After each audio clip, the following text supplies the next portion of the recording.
Hello everybody and welcome to Storm Reads, and today I'm going to be wrapping up the last week of September.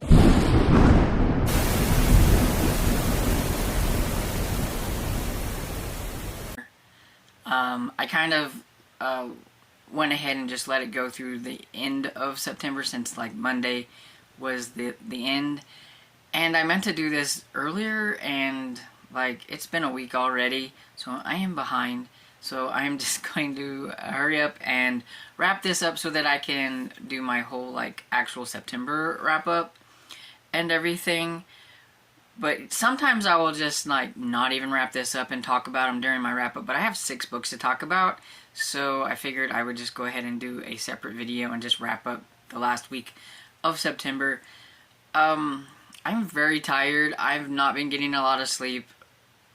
Rascal has been keeping me up in the middle of the night, keeps whining. I don't know why, he never does this before, but he's like, I swear it's about like 1 o'clock in the morning, and then I can't go back to sleep for like an hour or so. And yeah, it's starting to get to me, and my allergies are acting up.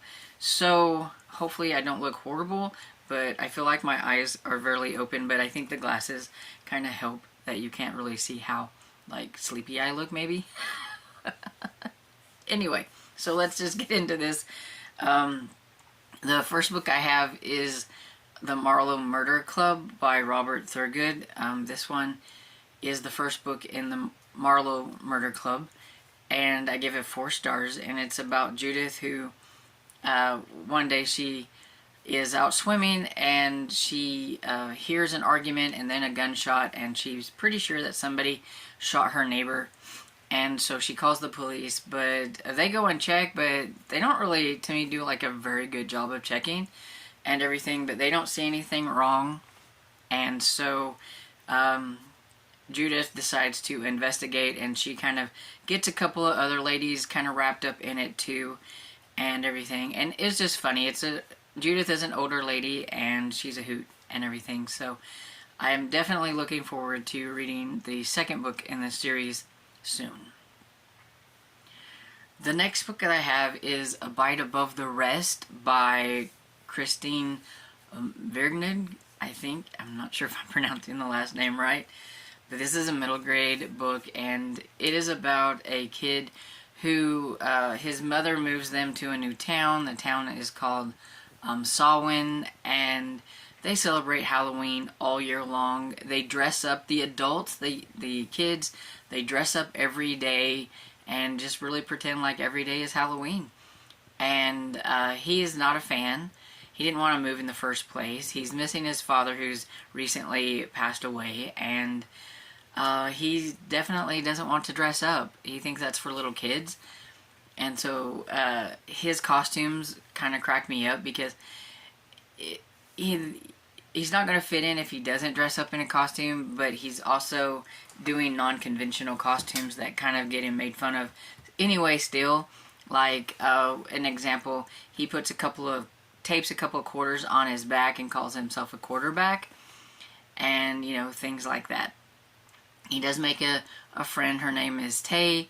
They have a social studies project to work on, and she wants to work on, it's a government project, kind of learning about the government system, and she has a reason that she wants to use it for finding out why her parents couldn't open this one shop, and I can't remember the name.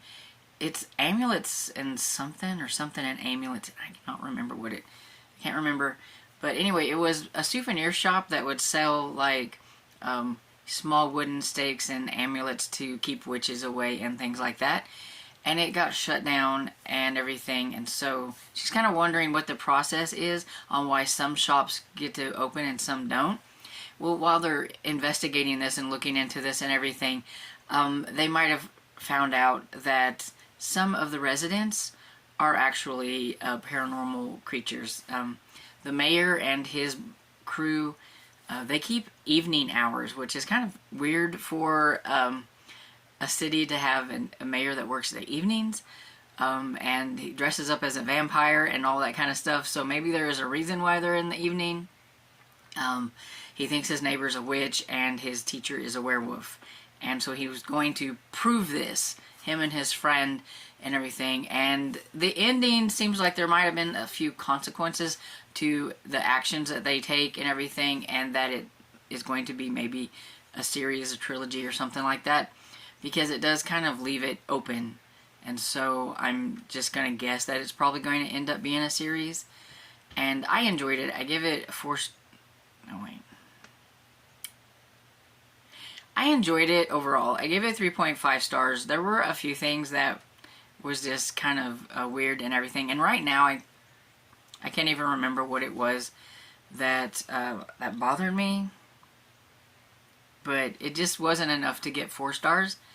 I don't know, though, for my own personal, I will probably give it 4 stars on Goodreads, but for like my own personal rating, it gets 3.5 stars. Then the next one is The Miraculous by Jess Redman. This is a middle grade, kind of a contemporary magical realism book. I had this on my radar from several years ago, and it just kind of came up that I remembered it when I was looking through some things. I put it on Libby. It came in on hold. I needed it for the Halloween-a-thon as a small town setting, because Halloween-a-thon started September 22nd, goes all the way through October. So I was trying to get a few things off of my bingo board in September, and so that was one of them. And so it is about a boy who is grieving the loss of his baby sister, and his name is Wonder, I believe, and he believed in miracles. He called himself a miracleologist because it was kind of a miracle that he was born and everything, and so that kind of got him going. And then he would see about everybody in town if they had miracles, and he would write them down in his little miracle book and everything. But what the thing that happened with his sister, he kind of starts to not believe in miracles anymore.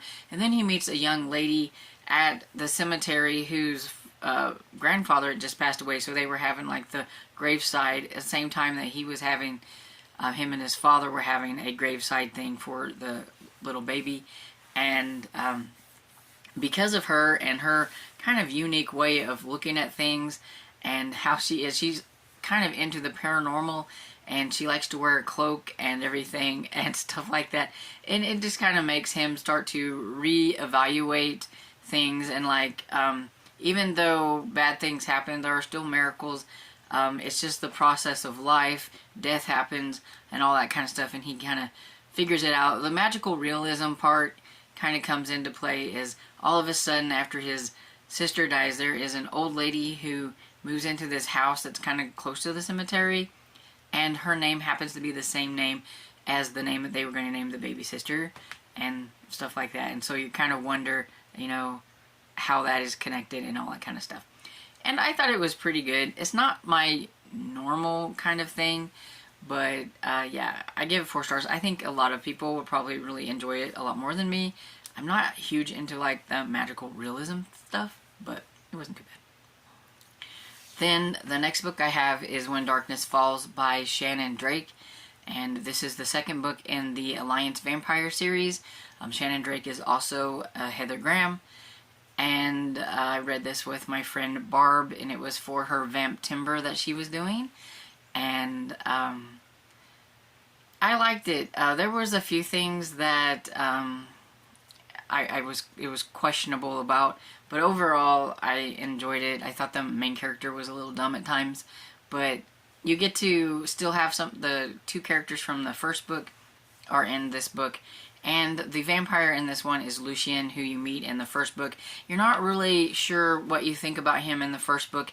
He is not so nice in the first book and everything, so I wasn't sure about this one, but it was really interesting getting his story and kind of the reasoning why he's a bit of a grumpy vampire and everything. And he is the like vampire king or whatever. And yeah, you got some bad vampires, and you've got Jade, who is protected and rescued by him at the beginning whenever this like horrible thing happens in Scotland, but now she's back in New Orleans and she's trying to get on with her life, and she doesn't know that he's a vampire, but she knows some really strange things had happened on that night. And it seems like some of the ones that actually got away from that night are mysteriously dying in some weird ways, and Lucien is in town trying to protect her, and that's how they end up meeting and stuff.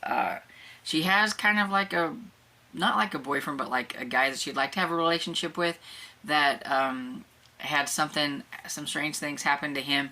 And that was one of the things that I thought, I don't know about it, was just a little weird. And then she knows, when she finally knows that there are some bad things happening around, and there's bad vampires and things, she goes around and like by herself and puts herself in situations, gets herself in trouble. And I thought she was just kind of dumb and everything, but other than that, it wasn't too bad. And I like Lucien, and I ended up, I liked Jade fine. She just made some stupid decisions, and so I give it 4 stars. Then the next book I have was not really on my radar at the time, but The Hold came in and I decided to go for it, and it fit with my seconds in September, and so I listened to The Highway by C.J. Box. Now, the weird thing about this is that the series is called The Highway Quartet, but there's like 6 books in the series. And at first it features Cody Hoyt, and then it turns over to Cassie Duvall. And it's weird. It's kind of like the author maybe decided he didn't like this Cody guy that he created, and so he decides to kind of remove him and put this Casey in there or whatever. And so the first 2 have Cody, like I said, and so this one does feature Cody, but it also features Cassie. And you don't get Cody as much as I wanted because I liked Cody. So I was kind of bummed that the author decided to do this. And it's just really weird. So it's like, I almost don't know what to call it. Some people call it the Casey Duvall series, and then some it's the Highway Quartet, which just really doesn't make sense to me. But anyway, it's about a couple of girls that you meet in the first book. You have them in this book because they are kind of, well, one's kind of the girlfriend, I guess, to Cody's son. And they have, well, the one girl, I think her name was Danelle, she's decided that since Cody's son, I can't remember what his name is, isn't really texting with them much and stuff, to go and find out what's going on. And so instead of going where they were supposed to go on this road trip, they take off to go meet him. And on this highway, there is a serial killer, and his name is the Lizard King. And mainly I'm thinking he gets that because of the fact that he really, a lot of his choices to pick up the ladies are like lot lizards whenever he pulls over to one of the like rest stops for truckers and things like that. And there's a lot of other things that are going on with it. He does have like somebody that you wouldn't really suspect being in working with him. And Cody goes missing. And so that's when Cassie comes in because they know each other. It's kind of Cassie's fault that bad things are happening to Cody. And so she wants to try to figure out what's going on. And you do have the 2 missing ladies and all that kind of stuff. And it was good. And I give it 4 stars, and I'm curious to see how it's going to go on from him. But it's just weird that the author decided to start out with one like main character and then switch it to another one or whatever. But yeah, it's not too bad. But I want to finish this series up before I do the Joe Pickett one, which I think is the more popular series by C.J. Box. I just want to finish this one series before starting another one. So the next one I have is a little picture book, and it's called A Creepy Pair of Underpants by Aaron Reynolds. I went ahead and read this one instead of waiting for Halloween because I have thought I would read it because then I could put the 3rd one on my Halloween and then I could finish up the trilogy. And so this is the Creepy Tales series, and this one was really cute because it's about this little bunny who sees this really cool pair of underwear, and they're like glow-in-the-dark underwear, and he didn't realize that when he went to sleep that they were going to glow in the dark, and they're just really creepy. And so he decides to get rid of them, but they keep coming back. Like, he can't get rid of them. No matter what he tries to do, they end up coming back into his room or whatever. And it was just really cute and funny. And so the next one I have is one that I forgot to add. So I read more than 6. I think this would be 7. No. Okay, so I have 8 books to talk about instead of, I think I said 6 at the beginning of this. I don't really remember. I tell you, it's just, this is just going to be kind of rambly. Anyway, so I have The Curse of the Reaper by Brian McCulley. And this one was a straight up just kind of like a horror book.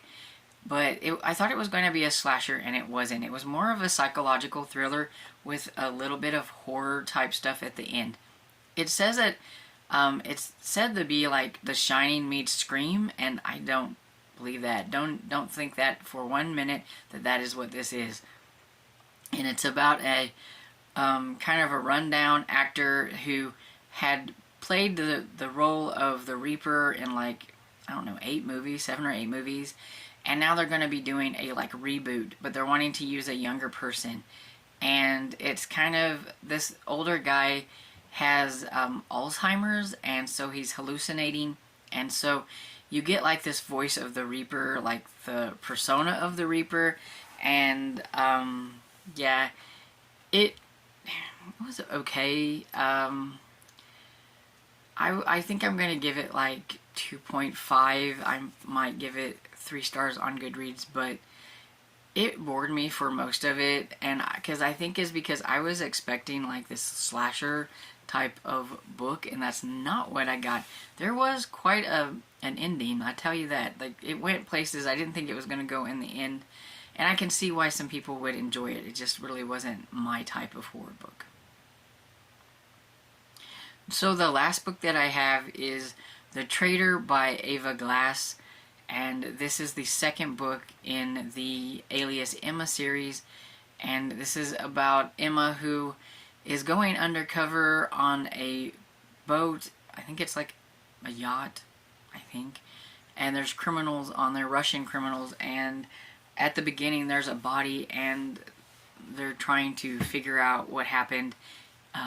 She is a spy, and so she goes undercover, but her cover gets blown while she's there, and she can't figure out exactly what happened. It has to be somebody that knew that she was going to be on there, because she doesn't do a lot of things to get herself into trouble on there. I mean, she does. There's a few times when she thought she was going to get caught trying to figure out things, but it just seems more and more that like maybe they have inside information on her and everything like that. And I pretty much guessed who the traitor was. I don't know if it was supposed to be hard to guess or if I just thought it was easy. But yeah, I don't know. I thought she should have been able to figure it out like way before she did. And everything. But yeah, overall it was an entertaining book, and I give it 4 stars. And now I need to read the next book, so then I'll be caught up on the series. But I don't know if I will get to that anytime soon. Yeah, so that's all the books that I managed to read for the end of September and everything. And let me know if you've read any of these books and what you thought of them. And so I hope you enjoyed this video, and if you did, don't forget to like and subscribe, and I will see you all in the next video. Bye!